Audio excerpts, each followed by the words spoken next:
My guest today is Dr. Greg Chapman, who's the author of the book, The 5 Pillars of Guaranteed Business Success. Not only is Greg an author, he is a professional speaker and the CEO of the Australian Business Coaching Club. Greg's also the editor of the Australian Small Business blog and the publisher of the Small Business Achiever Business Owner Brief. He is the leading advisor on small business throughout Victoria and Australia. First of all, Greg, great to see you. Good morning, Mike. So what are the steps in the evolution of a business? Businesses begin in a startup or infancy phase. At this stage, their survival is probably uppermost in their owner's mind. And the biggest focus of that stage is where they're going to find their customers. At this stage, they're not too fussy about who their customers are. In fact, anyone could be their customer. Anyone with money? In fact, even if they don't have money, they could be their customer. They're not that fussy. The biggest issue at this stage is to looking for low-cost, simple to implement marketing strategies which will find them more business. The next stage is adolescence, and this is a very exciting time for business owners because both growth could be exponential. However, it is volatile, so it'd be great one month and maybe not much the next. The business owners aren't in control at this stage. They don't know for sure where that next customer is going to come from. So what they're looking for is a marketing system which will give them predictable and regular flow of business. The next stage in a business's life is growing pains. At this point, businesses can be a victim of their own success. They've got lots of customers, but their owners are very busy, potentially working long hours, and the demands on growth are showing.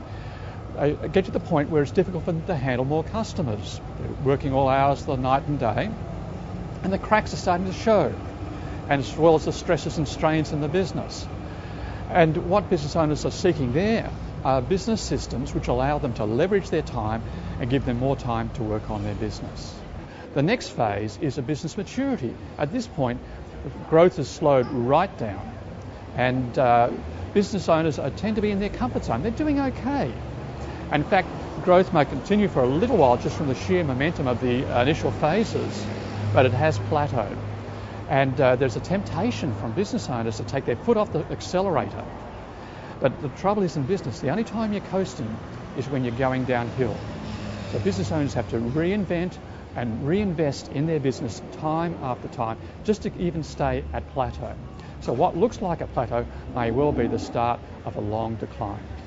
And after that is decay. And that's not a place we really want to go to or even want to talk about. But for most owners who survive that initial phase in the business cycle, the biggest issue for them is not whether they're going to survive, but how they can stop from being small. Okay, then why do businesses remain small? There are 5 key reasons I've identified for businesses that remain small. The first is a lack of a vision. Without a vision, you can't have strategy which provides you the focus to decide which opportunities you take and which ones you best leave alone. So business owners at this stage without a good, clear vision spend a lot of time playing with opportunities out there, and there are hundreds there, and wasting time and money on things that won't help their business. The next step is being passionate about their business. If they don't have the right vision, they're not going to be passionate about their business. And if the owner's not passionate about their business, how can their customers be passionate about it? How can their staff be passionate about it? And how can suppliers be passionate about it? And without that passion, you won't have the commitment to continue to do the things you need to do to be successful in your business.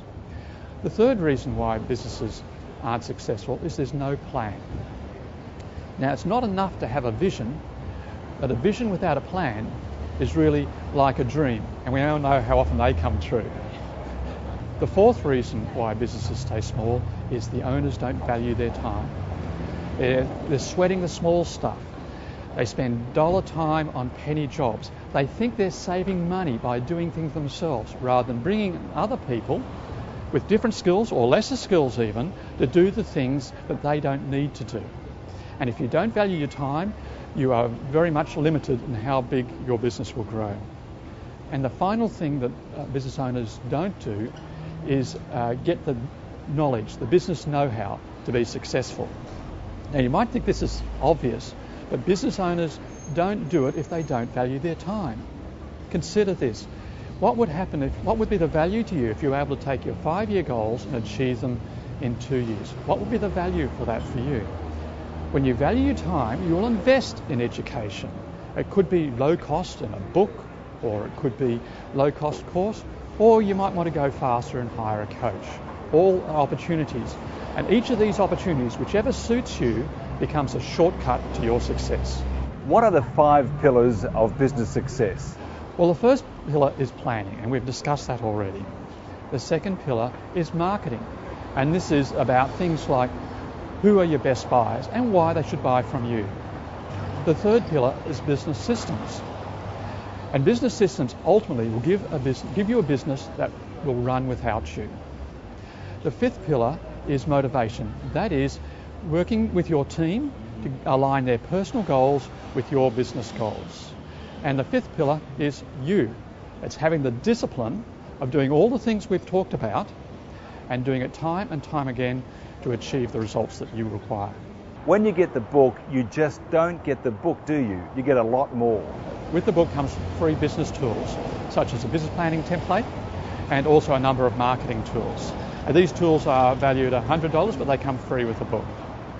Okay, I have a couple of reviews of your book. Would like to read them out if you don't mind.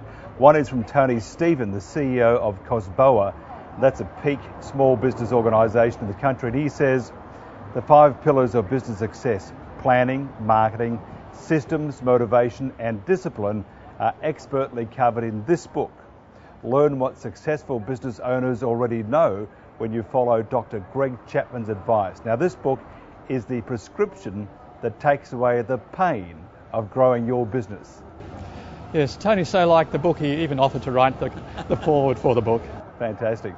And the second review is from a reader, Graham Parsons of Teams for Tasks, and he says, I think it is very good. It feels more realistic and relevant to Australian small business than the Gerber stuff. Now the question is, are you the Australian Michael Gerber? Well, certainly I'm very much a big believer in the things that Michael Gerber talks about. But I think my approach, I try to be pragmatic and practical. And what the 5 pillars of guaranteed business success is about is a step-by-step plan of how you can achieve the results you want in businesses. All very concise and spelled out a step at a time.